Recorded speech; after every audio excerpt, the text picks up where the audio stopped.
y ahí revisar el tema de las medidas. Es un subtema que me gusta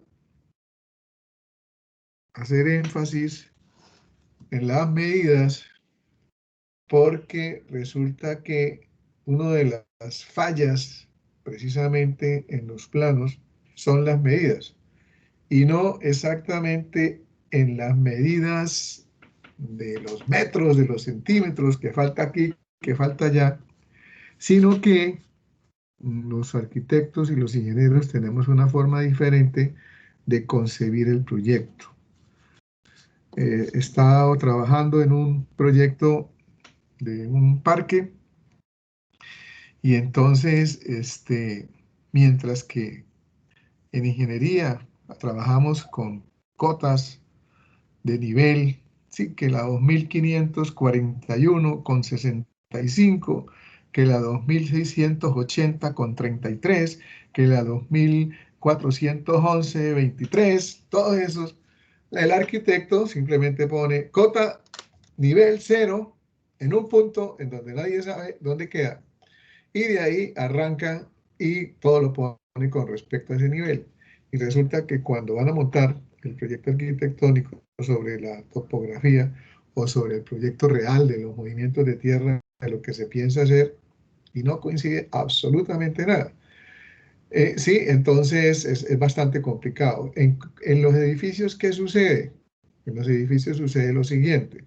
Mientras que en los planos arquitectónicos se trabaja entre ejes, las diferencias entre ejes, se olvida que a veces queda un pedacito de columna al lado izquierdo o al lado derecho, ¿sí? Y ese pedacito de columna puede ser la diferencia en un lote. Entonces, el topógrafo le dice al arquitecto, el lote tiene 10 metros de frente, por decir alguna cifra. Y entonces el arquitecto pone entre ejes de la columna del lado izquierdo y la columna del lado derecho 10 metros. Resulta que es entre ejes. Entonces, si la columna tiene 30 centímetros, 60 centímetros en cada punta, en cada esquina, entonces le están faltando 30 a un lado y 30 al otro. Entonces, por eso me gusta hacer esa revisión. Otro tema que pasa muy común en cuanto a las ubicaciones y las implantaciones del lote es la tendencia a adueñarse del lote de al lado, ¿sí? Y yo creí que eso era de los arquitectos, no, de los ingenieros también. Estoy trabajando en un proyecto en el cual un día pasó un señor y dice, oiga, ¿ustedes qué hacen en mi lote? ¿Cómo, señor? ¿Cómo así que en su lote? Si este lote es el lote de don fulanito de tal y él no los alquiló para un trabajo. Digo, no, señor, ese lote no es del señor ese. Ese lote es mío. Ustedes no han hablado conmigo. Digo, pero ¿cómo no? ¿Cómo no? Cuando viene usted a contar una cosa, digo, mire, el lote de él es el que queda al lado. Ustedes están en el lote mío. ¿Por qué se metieron aquí? Ah, porque era el único que tenía portón, el resto estaba encerrado y no teníamos por dónde entrar. Digo, ah, no, me da mucha pena. Yo le puse el portón a mi lote y ustedes están en el lote mío. Entonces nosotros mirábamos pues la carta catastral y la carta catastral no era muy clara en ese tema y carajo, estábamos metidos en el lote de otro. Menos mal que no habíamos empezado a hacer absolutamente nada, solamente estábamos armando el campamento. El hecho es que la tendencia a meterse en el lote del otro es muy, muy, muy común. Y cuando ustedes vean, o creo que lo están viendo ahora en taller, con los retrocesos, con los aislamientos, todos esos temas, pues esos temas impactan muchísimo las dimensiones del lote. Sí, impactan muchísimo. Yo no me puedo meter en lo que a mí me dicen que es el retroceso, que es el aislamiento, que es la parte posterior que tengo que dejarla según el plan de ordenamiento territorial.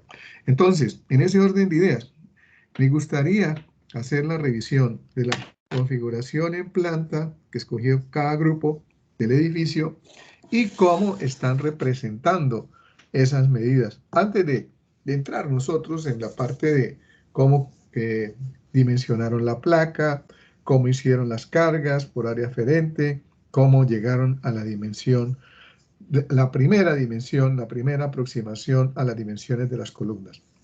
¿Listo? Entonces, ¿empezamos por los grupos o no tenemos grupos aquí? Sí, sí tenemos grupos. Diseño, estructuras, jueves. Sí, grupos.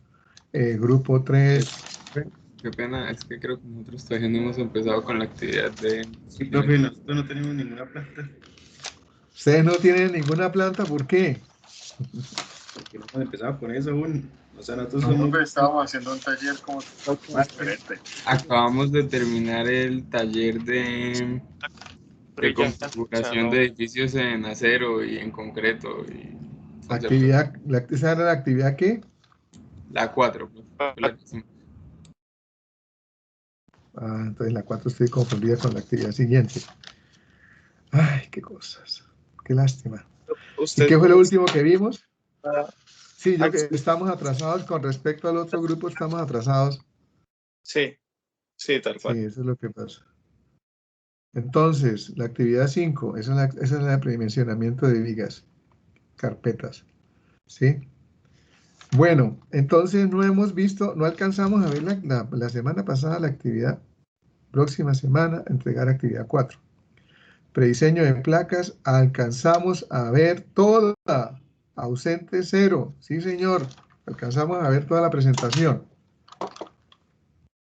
¿Cuál presentación alcanzamos a ver? Veamos, entonces, veamos acá. Vimos otra vez los videos del peruano.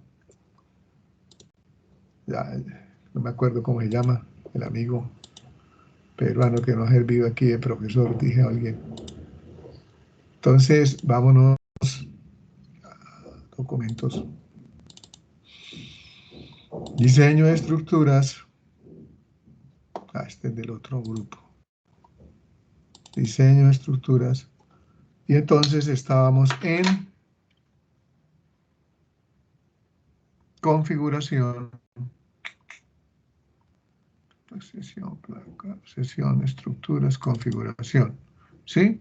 Entonces, la pregunta es, ¿ya vimos qué es la redundancia estructural?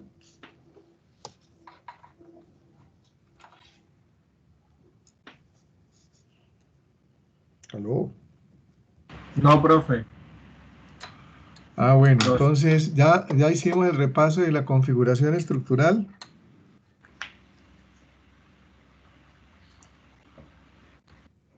Ya le digo.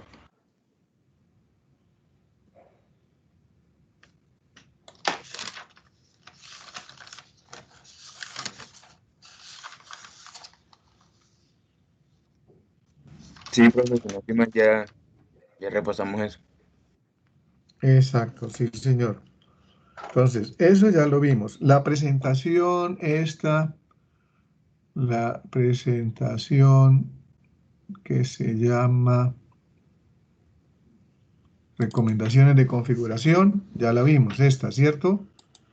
Que luces máximas de 10 metros, diferencia de luces del 80%, número de luces mínimo 2, máxima longitud de los bordadizos 1/3 de la longitud del primer vano, del vano más cercano, mantener siempre la altura de los entrepisos en toda la edificación.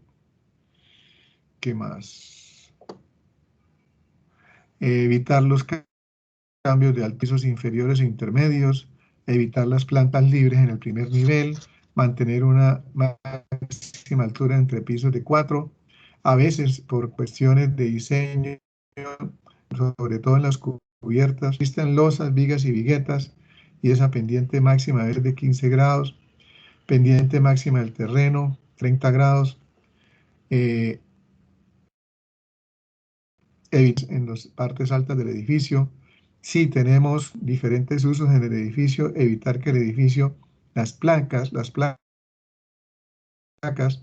de carga o de masa del 30%, distribuir en planta el peso del edificio de una manera simétrica, igual a como se hace con un camión, evitar masas excesivas en los voladizos, antenas, avisos. Si hay plantas irregulares, separar esas plantas irregulares en cuerpos simétricos Si tenemos plantas asimétricas, pero están muy juntas, si están plantas asimétricas con formas rectangulares y están muy juntas, unirlas con vigas de enlace, evitar que las plantas del edificio sean muy alargadas, que el largo sobre el ancho debe ser menor de 4, es decir, que tampoco el largo sea completamente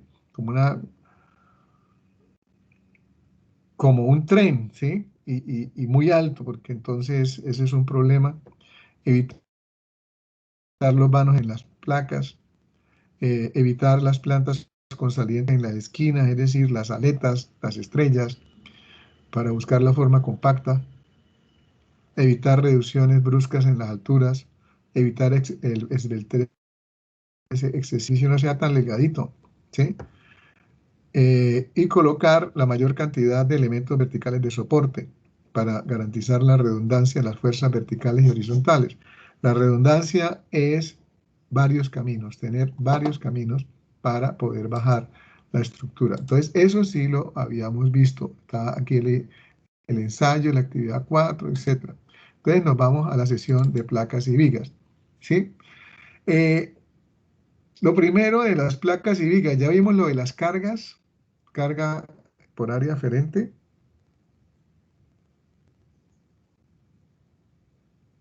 Aló.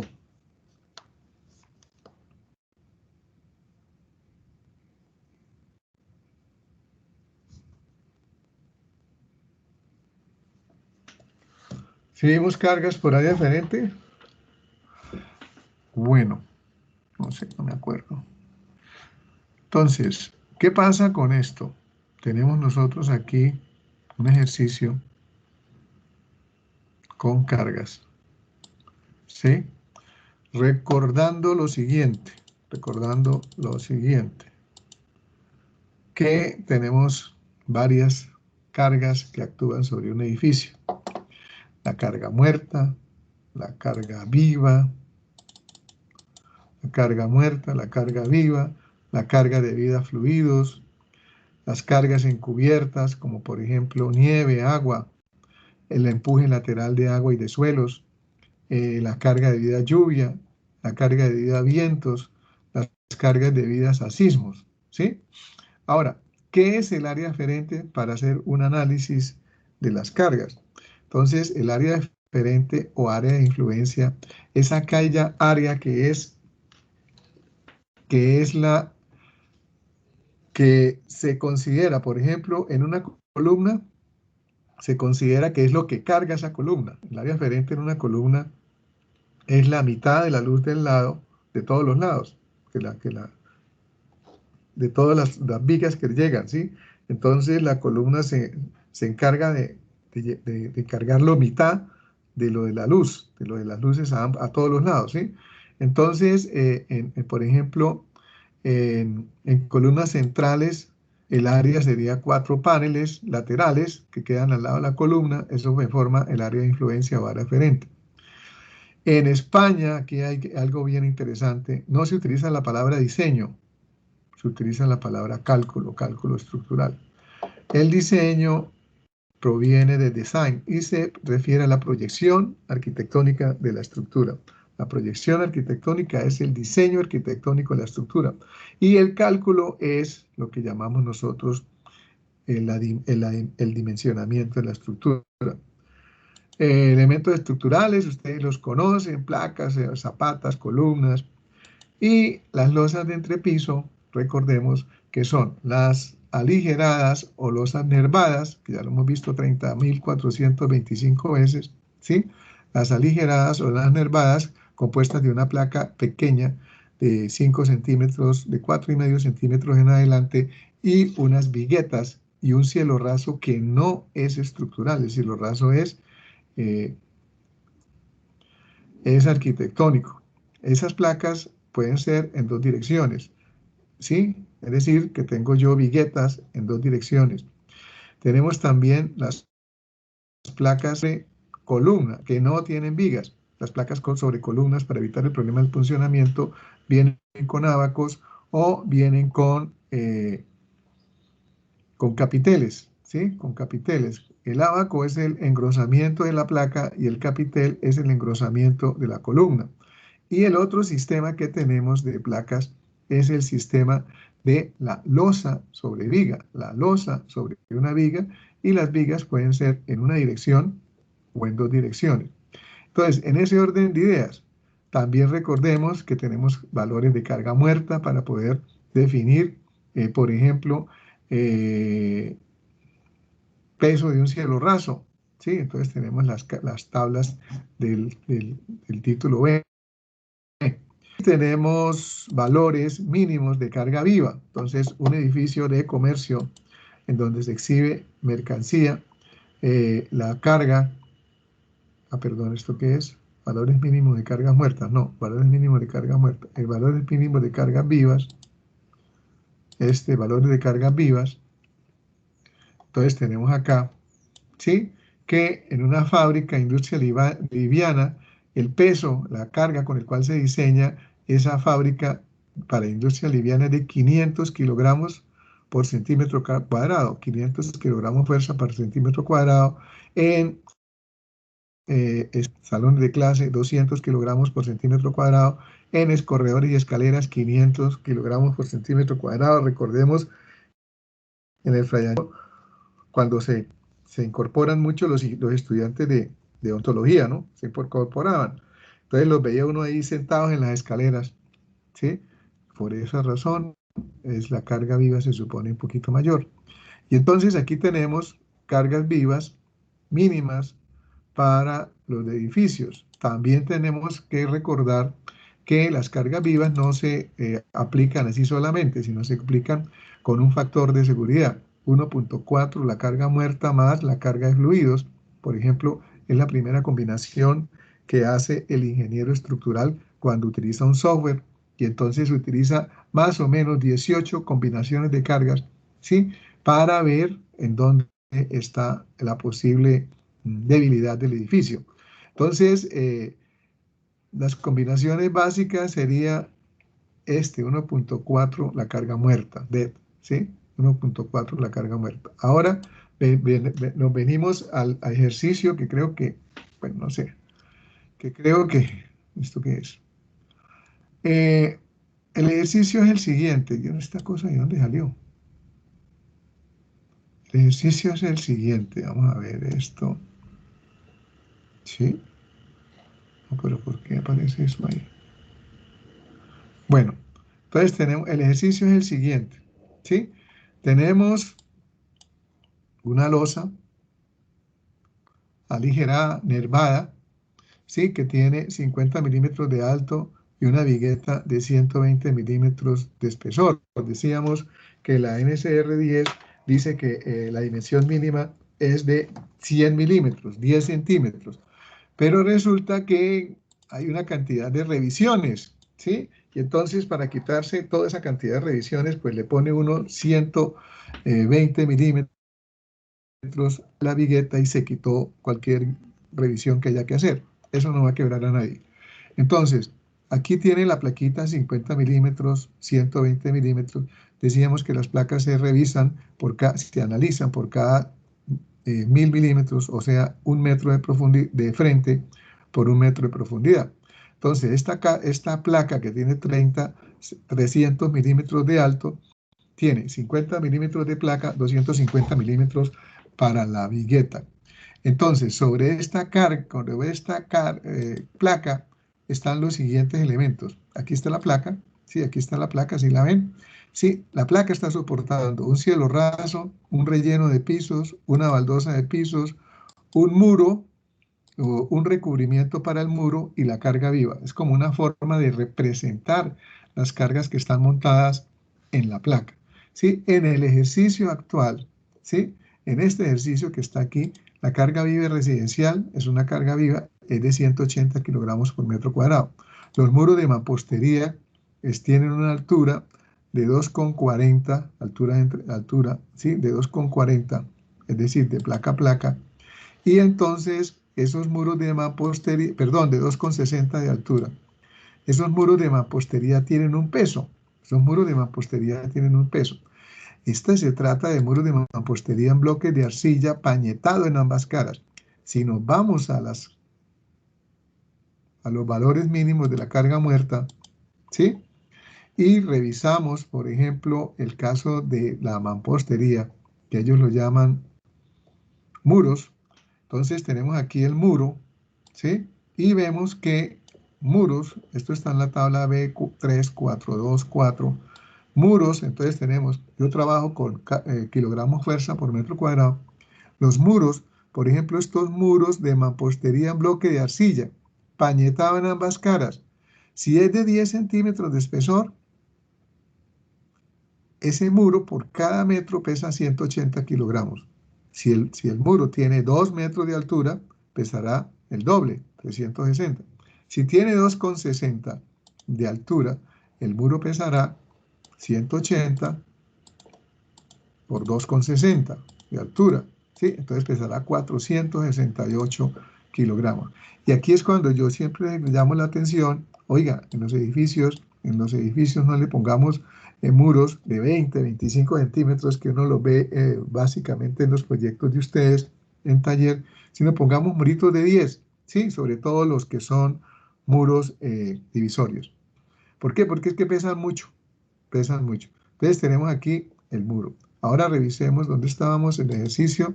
Entonces, el muro de mampostería de arcilla, pañetado en ambas caras, pesa 180 kilogramos por 1 metro de profundidad, por 2,60 serían 468 kilogramos.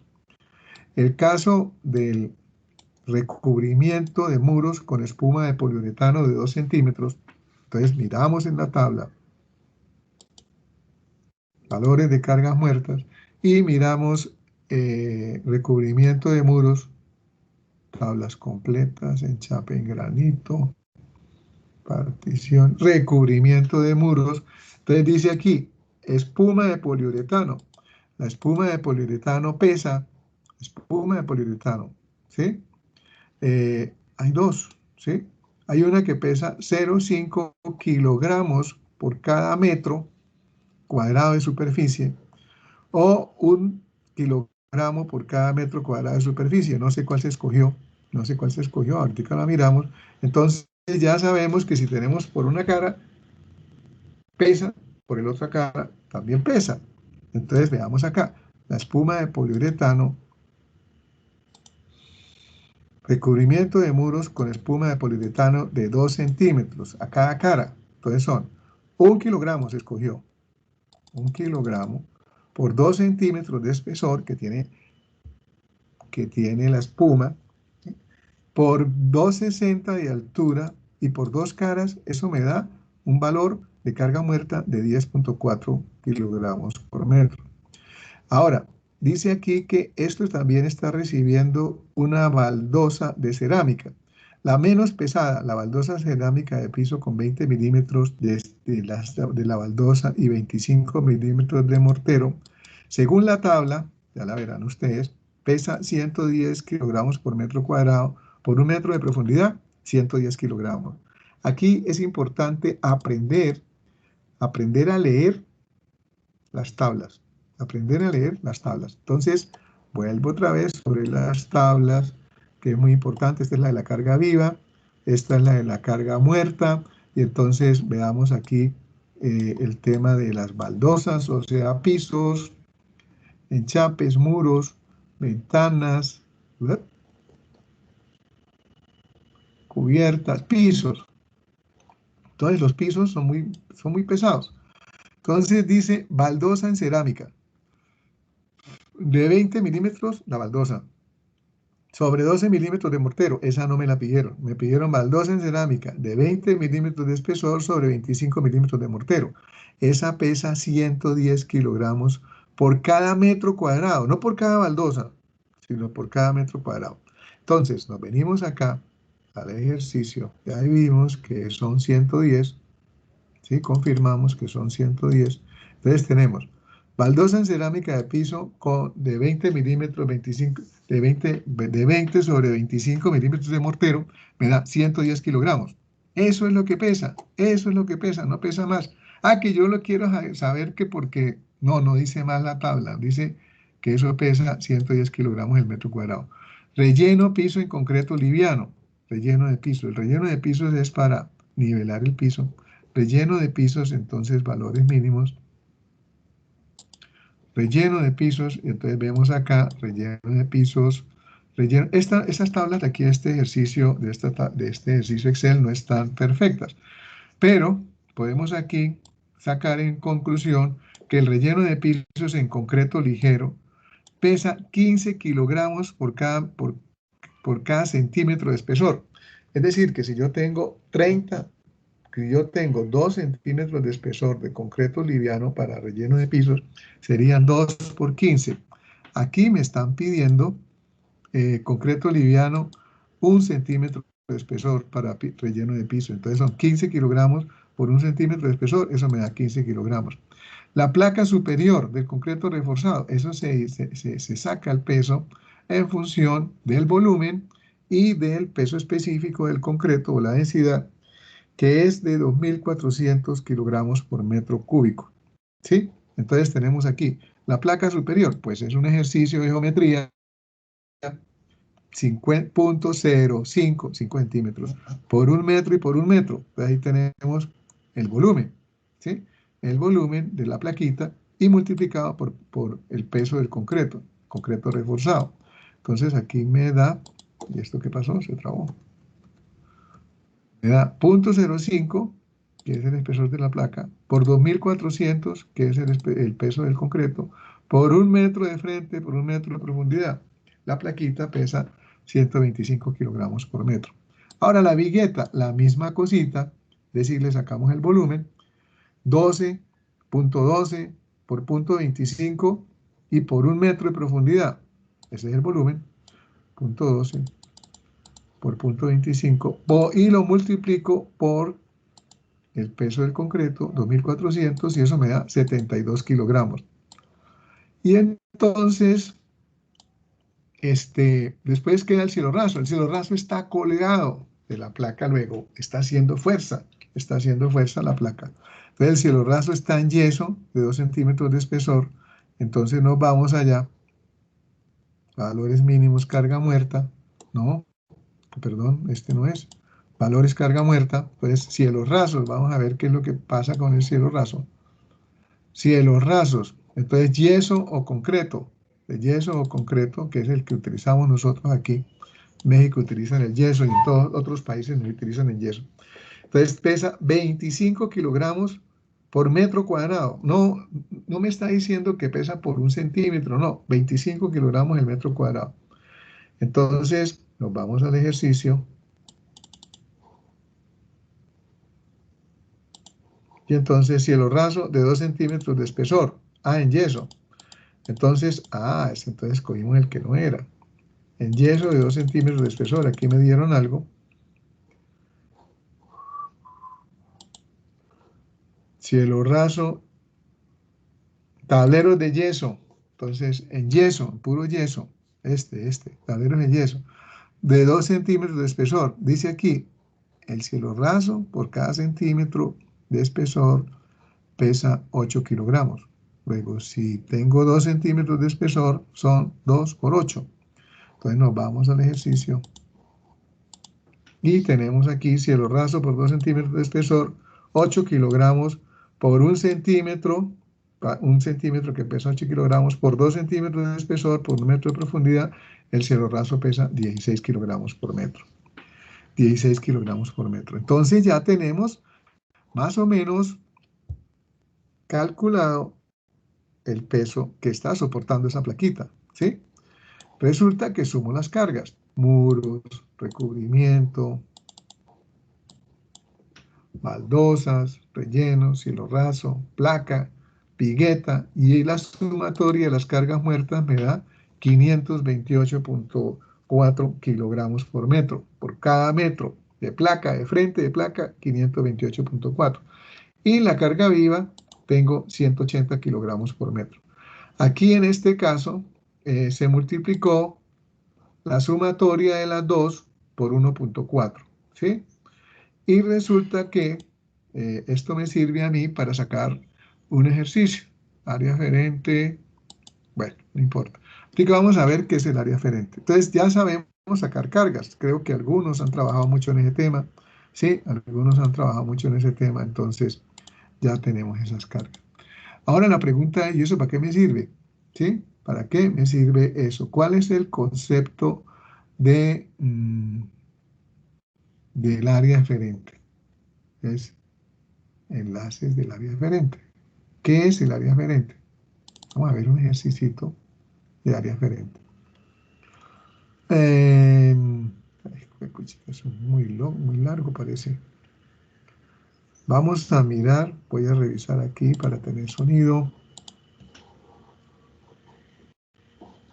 Descargo, vuelvo y cargo. Y vamos a ver el concepto de área aferente de una manera más de una manera en ese video. Entonces, a partir del minuto 2:58, me dice acá, vamos a ver cuánto dura ese video.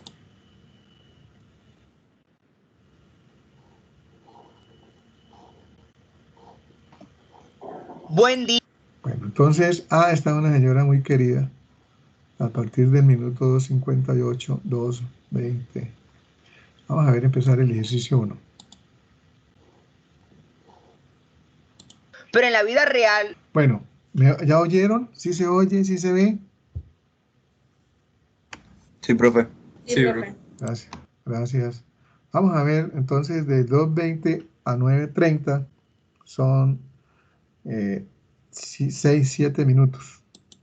La distancia en los ejes fácilmente puede variar. Entonces, el ejercicio nos dice, convertir las áreas aferentes o tributarias de las columnas que aparecen en el plano estructural manteniendo este orden.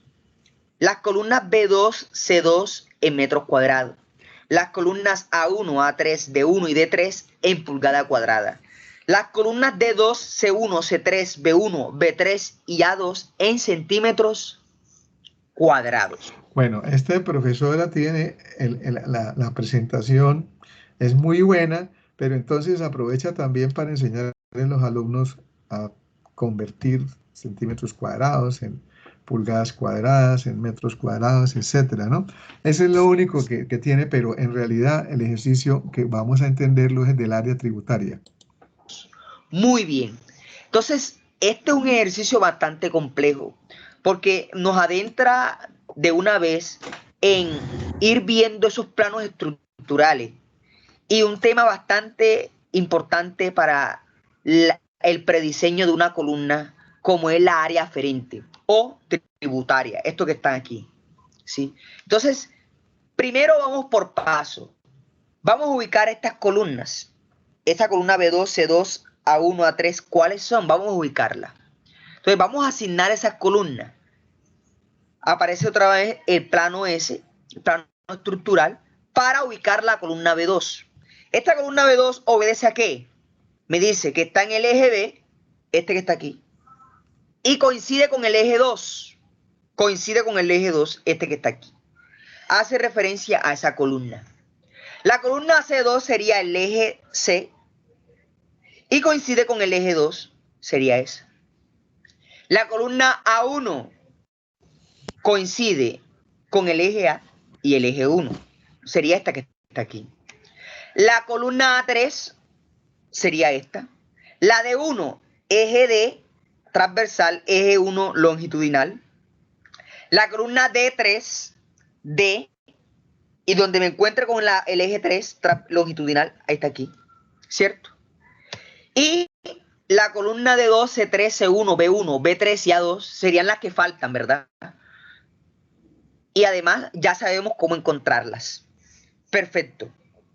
Ahora, el ejercicio en su parte nos dice que debemos convertir las áreas tributarias o aferentes. Y para explicar lo que es un área tributaria, tengo que decirle primero su importancia. Porque el área tributaria o el área aferente es lo que soporta cada columna. ¿Sí? Y aquí les voy a enseñar a cómo determinar el área que va a soportar cada columna, que es muy importante en el prediseño de la parte estructural. pero lo estamos dando de una manera introductoria en este video. Y esa área tributaria define su espesor, el espesor de la columna, y a su vez el refuerzo, es decir, la cantidad de varillas. Entonces, ya ubicamos todas estas columnas y sabemos que la B2 y la C2 nos las piden en metro cuadrado su área aferente. La A1, A3, D1 y D3 en pulgada cuadrada. Y la D2, C1, C3, B1, B3 y A2 en centímetros cuadrados. El ejercicio nos dice convertir esas áreas tributarias oferentes, ¿verdad?, que aparecen en el plano estructural.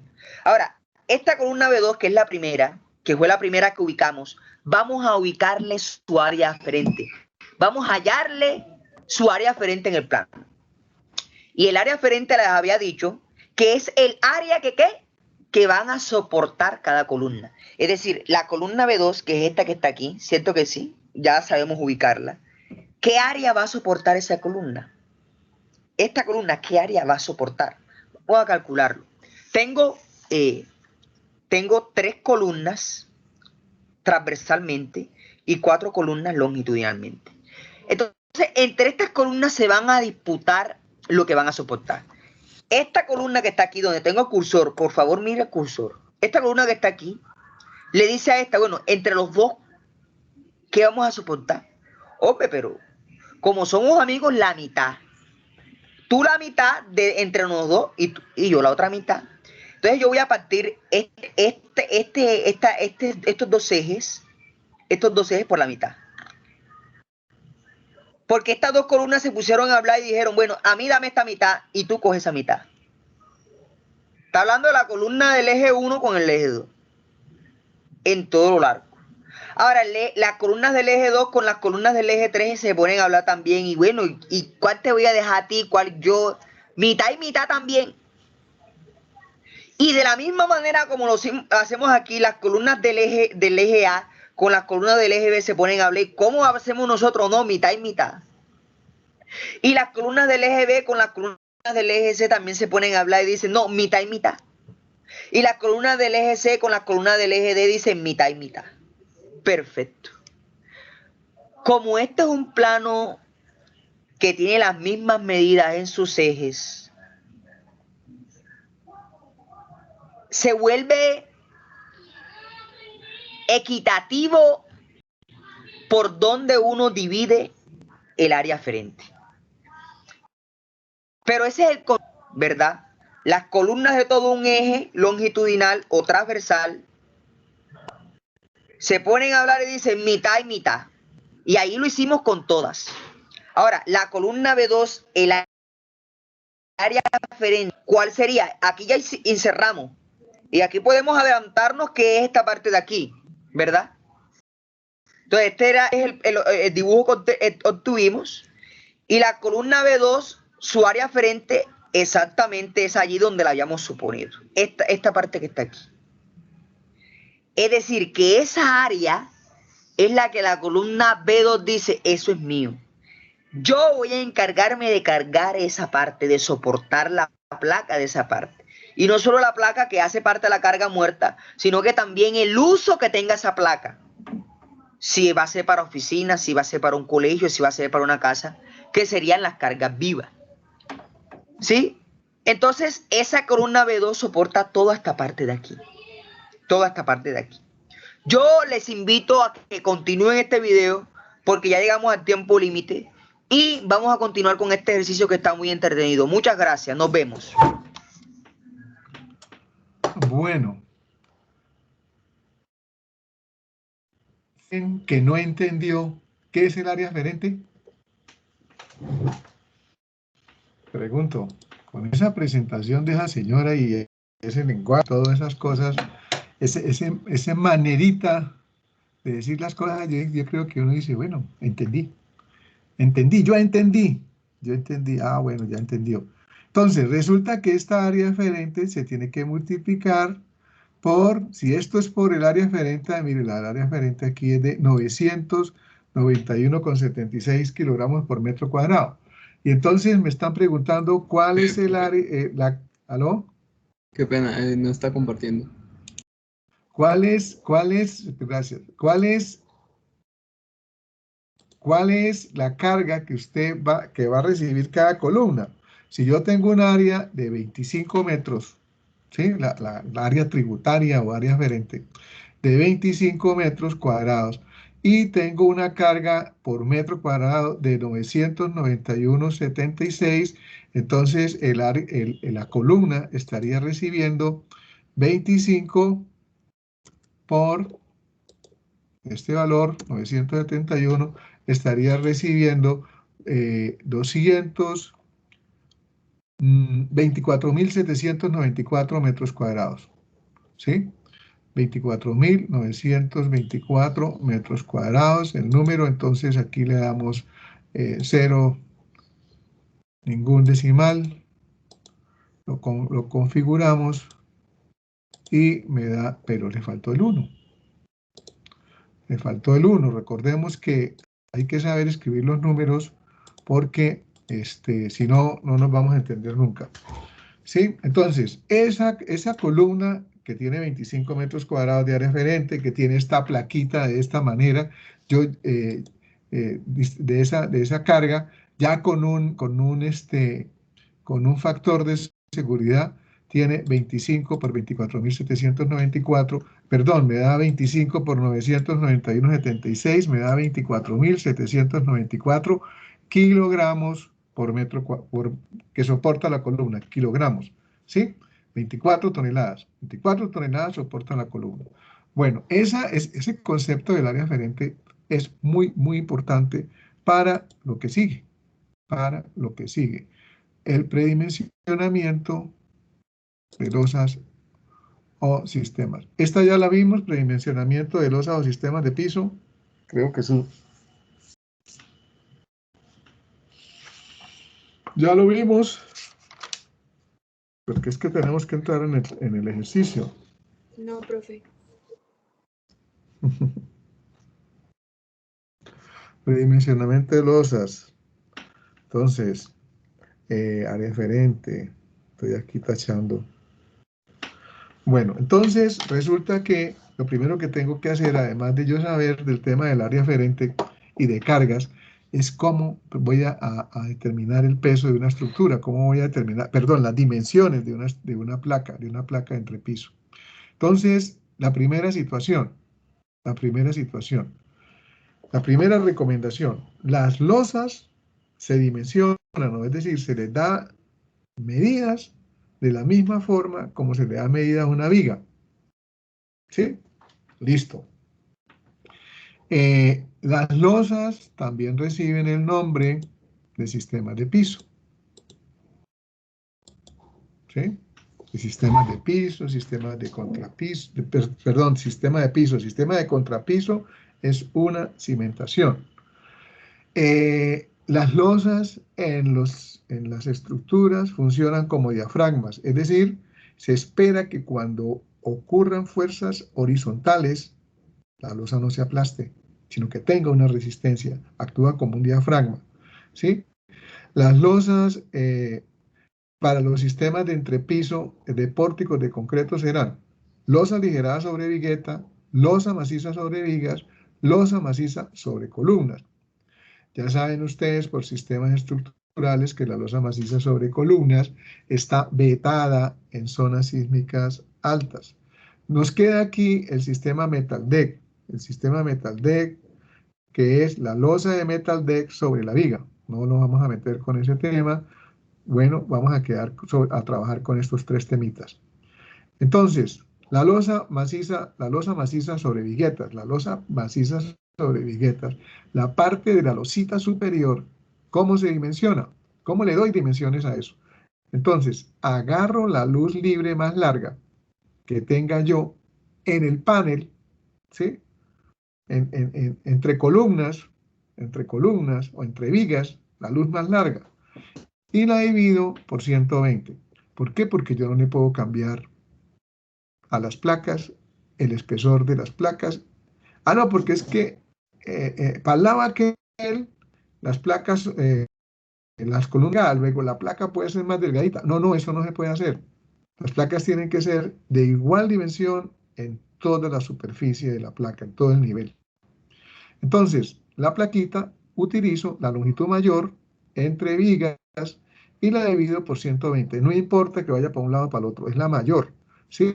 Y la divido en 120. La única recomendación para la aplicación de esta formulita es que la luz libre debe estar en milímetros.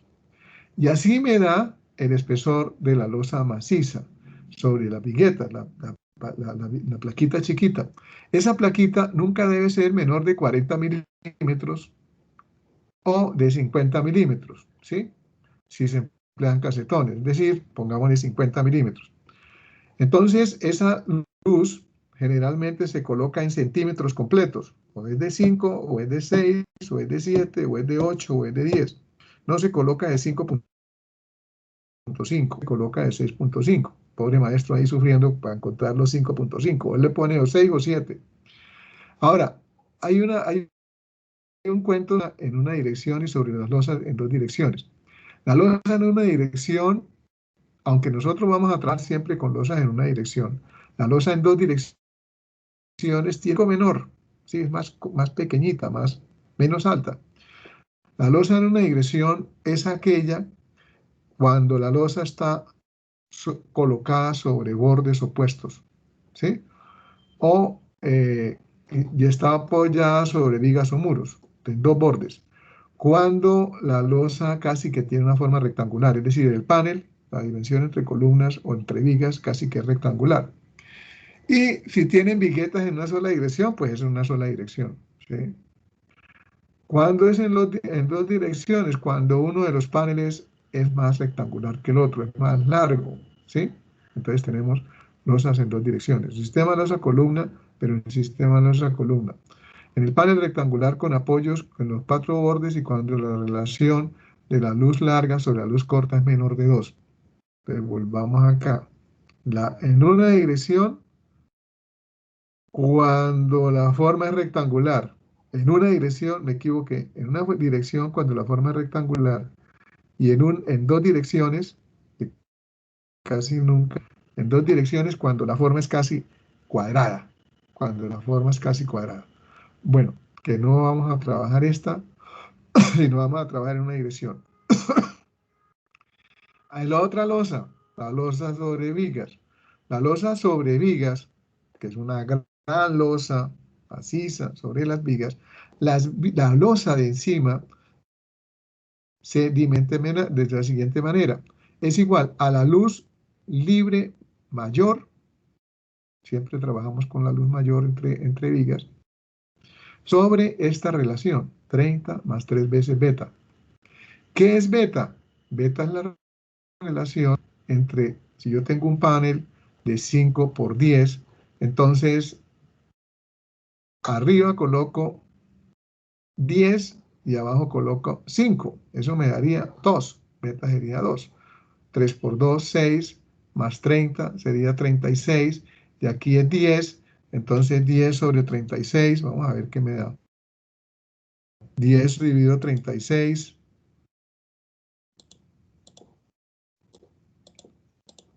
Me da 0.27. Esa placa es una señora placa. Si no es cualquier placa, ¿sí? Es una señora placa de 27, 30, en ponerla de 27, tengo que ponerla de 30 porque 27,7 es lo mínimo, pongámosle de 30 y ahí el calculista que le ponga los hierros y que más o menos le va a dar esa misma dimensión. Entonces, tenemos esta situación. Con eso yo defino la losa. Ahora, la pregunta es, ¿y cómo se define la que está sosteniendo la losa? Entonces, aquí hay una reglamentación, una recomendación. Las vigas deben tener una altura mayor o igual a 3 veces el espesor de la losa.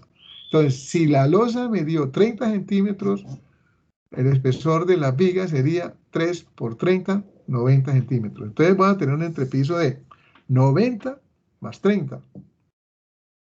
El sistema de losa sobre vigas es un sistema muy seguro, muy macizo, muy rígido, que se utiliza más que todo en colegios por aquello del ruido de la parte superior, ¿sí? Para no tener, imagínese usted ya con una losa de 30 centímetros y una viga 90, abajo no se oye pero absolutamente nada, ¿sí? En cambio, con el sistema Metal Deck, que es una plaquita de 10 centímetros, cualquier movimiento de un mueble en la parte superior se oye en la parte de abajo. Entonces, sistema de losas sobre vigas. Ahora, alguien me va a preguntar, bueno, ¿y cuál de estas tres losas es la mejor? Yo diría, todas son buenas, todas son perfectas. A veces se utiliza el criterio económico. ¿Cuál es la que gasta menos concreto? ¿Sí? Entonces aplicamos la que gasta menos concreto, porque hay que sacar cantidades de obra. ¿Qué sigue? Sistema losa sobre vigas y cómo se dimensiona la losa maciza y aligerada en los sistemas, en la losa maciza, en los sistemas de losas nervadas, ¿sí?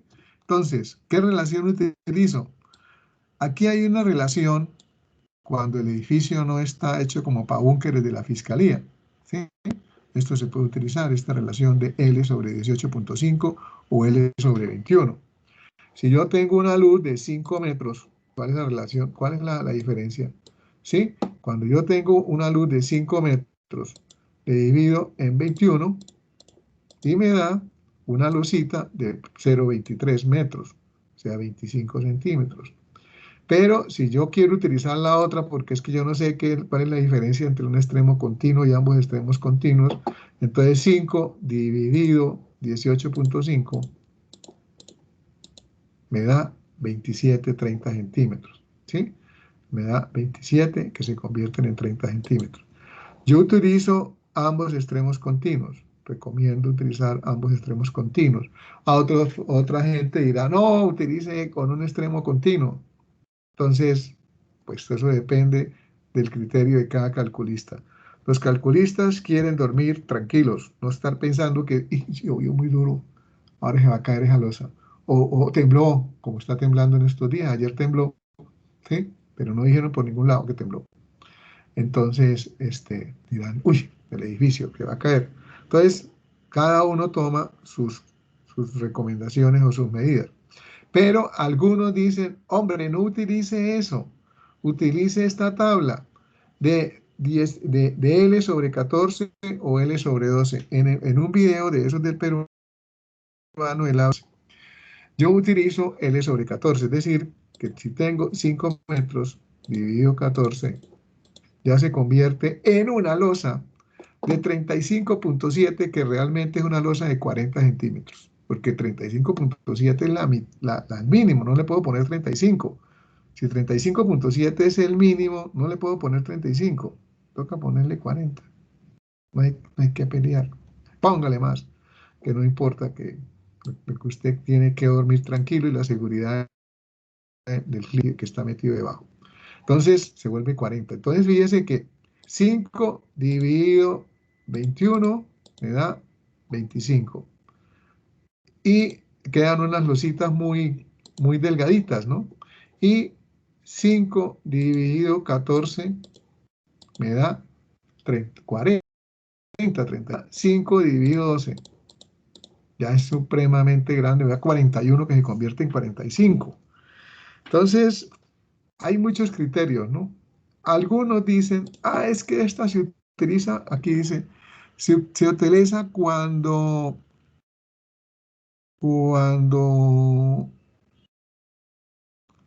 nosotros tenemos particiones, o sea, elementos, divisiones que si la placa se mueve mucho o si la placa se deflecta un poquito, entonces esas particiones se van a dañar. Por ejemplo, un mural de algún artista famoso, yo no creo que eso pase, ¿no? Entonces le ponemos L sobre 14 o L sobre 12. Este es el que más se utiliza en las viviendas. Entonces, sigue el sistema de losa plana sobre columna o sistema pórtico losa sobre columna, y que no tiene vigas ni vigas adentro metidas, guardadas, que es que yo me las inventé, no crean, eso no existe. Y entonces el sistema losa columna se dimensiona de la siguiente manera. Recordemos que hay una que tiene capitel, otra que tiene ábaco. Ábaco es el grosor de la placa, el engrosamiento de la placa. Entonces dice aquí, sistema losa columna sin ábacos, sin engrosamiento. Ahí divide panel exterior, panel exterior, la luz más larga sobre 22.5 y el panel interior, si está dentro del centro, luz mayor sobre 25. El panel exterior es el que está sobre el perímetro, ¿sí? Con abacos, nunca vamos a trabajar con abacos, estos engrosamientos. El panel exterior sobre 25 y el panel interior, la luz sobre 27. Pero es que el abaco tiene la siguiente consideración. El abaco, el grosor del abaco, el grueso de este abaco es el 25% de la placa. Y la luz, o sea, el estiramiento de este abaco, o la prolongación de este abaco, es igual a un sexto de la luz que queda para acá, de la luz que queda para acá, ¿sí? Pues aquí hay un dibujito en donde aquí están los abacos y tienen una, dice, mayor de esta luz sobre 6, mayor de la luz A2 sobre 6, A2 sobre 6. Este espacio de aquí para allá, mírenlo, aquí está, es mayor de esta luz sobre 6, un poquitico más grande, siempre asegurándose. Entonces, recordemos el problema de la losa columna, etc. Y el de la losa colaborante, que ustedes lo conocen, que es el sistema Metal Deck, siempre lo coloco aquí porque todo el mundo me hace el reclamo. Sistema Metal Deck, en el video, nosotros veíamos que el peruanito no le ponían esto, que nosotros llamamos perlines. Simplemente él puso las vigas, del caso de él eran en concreto, y no le puso estos travesaños. Allá es mejor la placa colaborante que la de acá. Aquí se dobla primero con el peso del concreto y se dobla con el uso. Entonces hay que ponerle estos travesaños. La placa colaborante, la losa placa colaborante tiene un problema, que solamente hay estas referencias. Para un espesor total de concreto de 4 pulgadas o de 5 pulgadas. 5 pulgadas son 5 por 2, 50 y 4. 5 por 2, 54.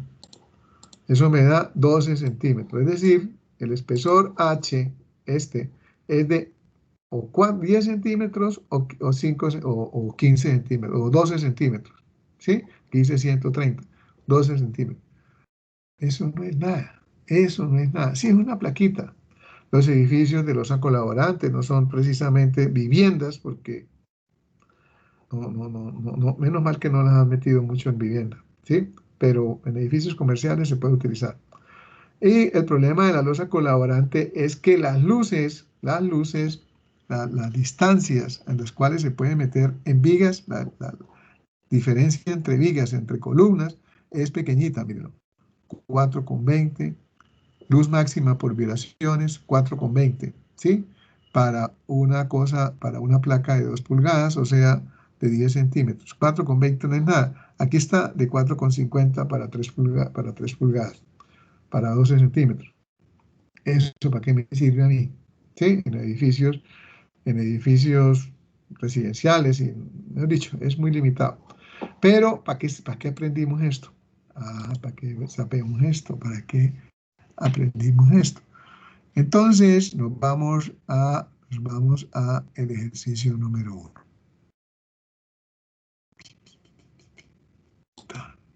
Vamos para acá, que ya está subido. Ejemplo 1.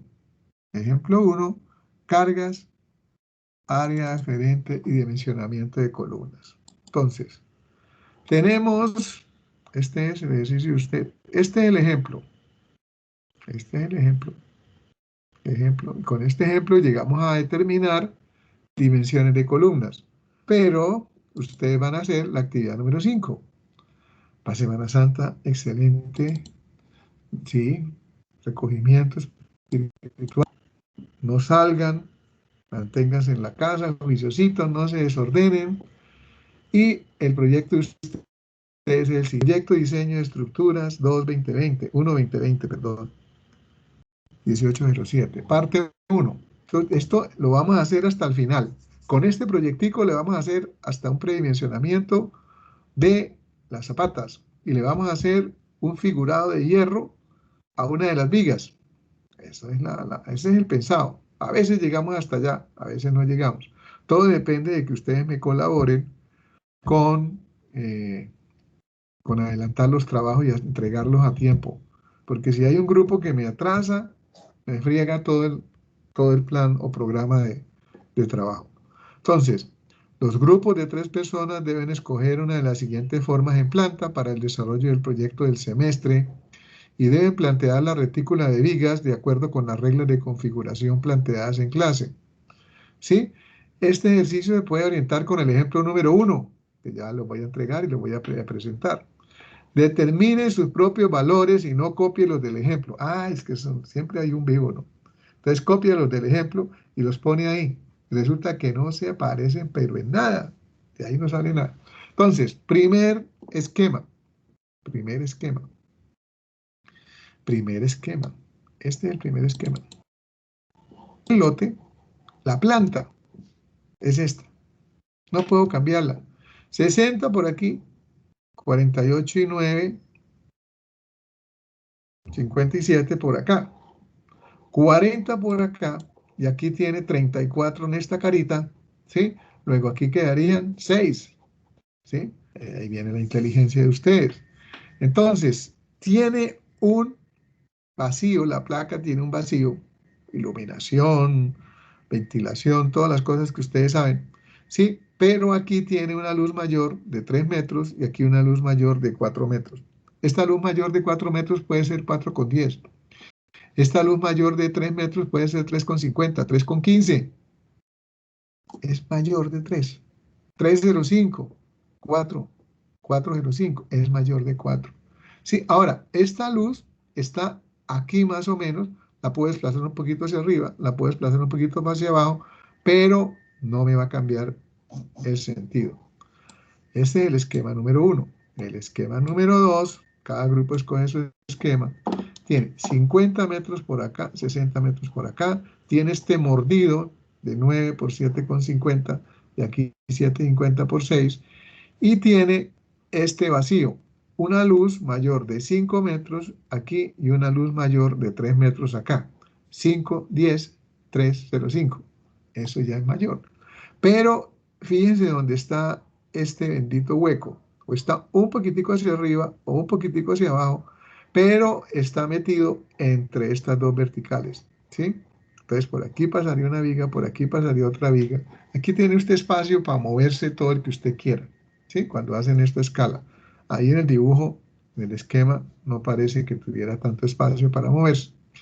El esquema 3, este es más complicadito, ¿sí? Alguien diría, eso está irregular. Pues hay que sacarle las cuentas, a ver. Tiene 40 metros por acá, 30 metros por acá, y 18 metros en este frente, 10 metros acá, le hizo el arquitecto una entrada así, 12 metros acá, 4,50 acá y 3. Aquí ya apareció un problema porque esta viga tiene por acá 4,50 hacia acá y 3 metros, chévere. ¿Aquí cuánto me quedaría? Aquí me quedan los 30, ¿sí? Entonces, 30, diciendo esto, ¿cuánto tiene aquí de atraso? Pero sería 1,50 de atraso acá, ¿sí? De retroceso, 1,50 con respecto a esto. Entonces, este esquemita me da también un vacío que está entre estos dos, entre esta cara. Entre esta cara, no me lo van a subir arriba ni lo van a bajar acá, sino acá, en este espacio, y tiene una longitud horizontal mayor de 4 metros y vertical mayor de 5 metros. El esquema número 4 es otro esquema muy parecido a este, 50 por 40, con el hueco, el vacío en la parte de abajo. Tiene mayor de 4 metros, mayor de 3 metros. Mayor de 4 metros puede ser 8 metros, ¿no? Que mire, si esto tiene 9. Y mayor de 3 metros, esto puede ser 6, ¿sí? 40, 3 metros. Bueno, ¿cuál es el primer ejercicio que hay que hacer al escoger estos lotes? Manito, hacer la configuración estructural. Plantear los ejes y las columnas. Recomendación, luces corticas, de 4,50 a 5, a 6,50, por eso les hice leer el libro, las recomendaciones para configuración de edificios de concreto. Ahí hay unas recomendaciones de luces que se deben utilizar, no es para tenerlas ahí de adorno, ¿sí? Como tiene uno tantos libros en la biblioteca de uno, esto lo leo mañana ya hace 7 años que no lo lee, ¿sí? Un adorno. Entonces, esas recomendaciones son para aplicarlas, ¿sí? Si ustedes se van por luces muy, muy grandes, las vigas le van a dar muy, muy grandes, ¿sí? Y recuerden que si se van por una luz de 10 metros, la de al lado tiene que tener hasta el 80% de longitud, es decir, hasta 6,40. Puede tener 7 porque es mayor de 6,40. Entonces, tener en cuenta esas dimensiones. Y el otro tema es que esto es un edificio de 5 pisos. Nivel 1, 2, 3, 4, 5. No nos vamos a preocupar con sótanos, sino 5 pisos. Estructural. Lo arquitectónico, olvídenlo por una vez en sus vidas. Sí, lo que queremos es trabajar la parte estructural, la parte del diseño. Entonces, con base en la planta construible escogida por cada grupo, se procederá a plantear una retícula de vigas y columnas, teniendo en cuenta las recomendaciones dadas en clase para el distanciamiento entre columnas. En ese esquema en planta, las columnas aparecerán como una intersección de los ejes de las vigas. Todavía no le vamos a poner dimensiones. ¿Oyeron? Sin dimensiones. La primera esquema es sin dimensiones. Ay, es que yo quiero ponerle a las vigas 40 porque es que yo sé, yo estudié ingeniería, es que ahí me salen los ingenieros, pero mejor dicho, ahí le sale el ingeniero a más de uno, y a más de una. No, es que yo he visto las columnas que son de 40 por 40 en un edificio de 5 pisos, entonces yo le pongo, no le ponga columnas, no le ponga vigas, simplemente cruces verticales y horizontales de ejes, y ahí, en donde está eso, se va a ubicar el centro de la columna. Entonces, en este esquema aparecerán las intersecciones de las vigas. Se presentará el esquema dibujado a escala. Esto, a escala, con los ejes 1A, 1B, 1C, 1D, como explicaba la señora Costeña, que no es costeña, es de Centroamérica. En ese esquema, en planta, las columnas aparecerán como la intersección de los ejes de las vigas. Pues el primer plano es ese esquema en una hojita. No me lo hagan chiquitico porque no se ve nada. Háganlo en una hoja tamaño carta, el esquemita escalado para poderlo revisar con medidas. Miren que es que yo puedo con el Adobe, yo puedo medir, ¿sí? En estos días que me entregaron los planos y qué cosa tan complicada, me tocó medirlos con el Adobe Acrobat porque con el AutoCAD eso era un desorden y no se identificaba bien. Bueno, entonces yo puedo medir. Entonces se presentará el esquema. Primera, la planta. A continuación se escogen las columnas central y perimetral que tengan las mayores luces a sus lados y se determinan las áreas aferentes para cada una de esas columnas. Y seguidamente se realiza el predimensionamiento de la placa aligerada, placa nervada, con el empleo de las proporciones geométricas L sobre N presentadas en el ejercicio, el ejemplo, ¿sí? Y a continuación, con eso, se determinan las cargas muertas y vivas por metro cuadrado, pero cada esquema tiene lo siguiente. Esquema 1, esquema 2, esquema 3, esquema 4. Carga viva, esquema 1. Carga viva de oficinas. Carga viva del esquema 2, sitio de reunión, silletería móvil. Carga viva del esquema 3, cuarto de cirugía y laboratorio. Todo el edificio va a ser un cuarto de cirugía y laboratorios. Y carga viva del esquema 4, comercio minorista. Pues las cargas vivas van a cambiar. Los muros, más o menos 240, 270, 3, 330. Recubrimiento de los muros. En el esquema 1, madera laminada. En el esquema 2, entablado de madera. En el esquema 3, acrílico. En el esquema 4, madera laminada. Relleno de pisos. En el primer caso, espesor de 3, en el segundo caso, espesor de 2, en el tercer caso, espesor de 4 y en el cuarto caso, espesor de 1, para cambiar los datos de todos los grupos. Acabado de piso, madera densa, baldosa en cerámica, mármol y mortero, piso asfáltico, cielo raso en fibras acústicas, pañete entramado de madera, pañete en yeso concreto, tableros de yeso de 4 centímetros de espesor. ¿Qué voy a obtener después de obtener las cargas muertas y las cargas vivas? Y multiplicar por un factor, voy a obtener, mire, con la sumatoria de cargas vivas y muertas, se aplica el factor de mayoración así. Carga muerta por 1.4 más la carga viva. ¿Sí? Nada más. Vamos a multiplicar por 1.4 la carga muerta. Nada más. La carga viva, dejémosla quieta. El valor de las cargas se multiplicará por el área aferente y así se obtiene la carga que soporta cada columna en cada nivel. Y se hace este esquema. Por ejemplo, de una carga viva de 800 toneladas por el área aferente de esta columna. 800 toneladas el área aferente de esta columna. Entonces aquí baja 800, aquí baja 1600, aquí baja 2400. ¿Sí? Entonces vamos haciendo, recordemos que esto es un edificio de 5 pisos. Este esquemita hay que hacerlo. ¿Cómo determino el área de la columna? Ahorita vamos a ver el ejemplo. Hay muchas recomendaciones. La que escogí es del profesor Jorge Segura. Esta es una recomendación que utiliza la Universidad Nacional.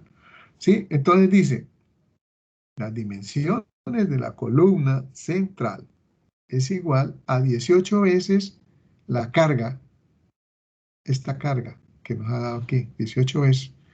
Esa 18 veces me da área, es igual a 18 en toneladas por, 18, un factor, por la carga en toneladas. El 18 por la carga en toneladas me da centímetros cuadrados. Es una relación, ¿de dónde la sacó él? De muchos libros. Hay otras, ¿sí? Recuerden la del peruanito, que utilizaba unos valores de 65, 50 y 80, ¿era? Sí, recordaba, y con eso él definía unas dimensiones de las columnas, y el número de las columnas lo multiplicaba, etc. Pero para las cargas laterales, el factor es 43 veces el área o la carga en la columna, 43 veces. Y aquí es cuando se comprueba que las columnas perimetrales deben ser más rígidas, de mayores dimensiones, más mamonudas que las columnas centrales.